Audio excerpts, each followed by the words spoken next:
వండిన గుడ్డును తిరిగి పచ్చిగా ఎలా మార్చగలరు?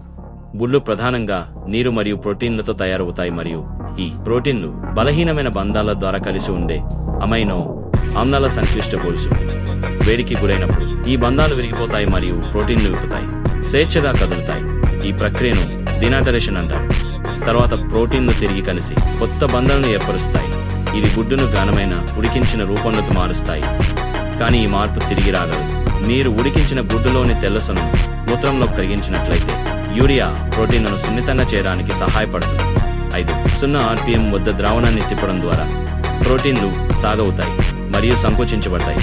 క్రమంగా వాటి అసలు ఆకృతికి తిరిగి వస్తాయి. మీరు తిప్పడం ఆపివేసిన తర్వాత గుడ్డులోని తెల్లసొన వాటి వాడని స్థితికి తిరిగి వస్తుంది.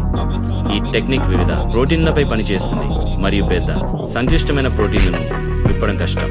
వంట చేయడం వల్ల ప్రోటీన్ల రసాయన స్వభావం మారదు. ఇది వాటి నిర్మాణాన్ని మాత్రమే మారుస్తుంది, కొత్త బంధాలను సృష్టిస్తుంది.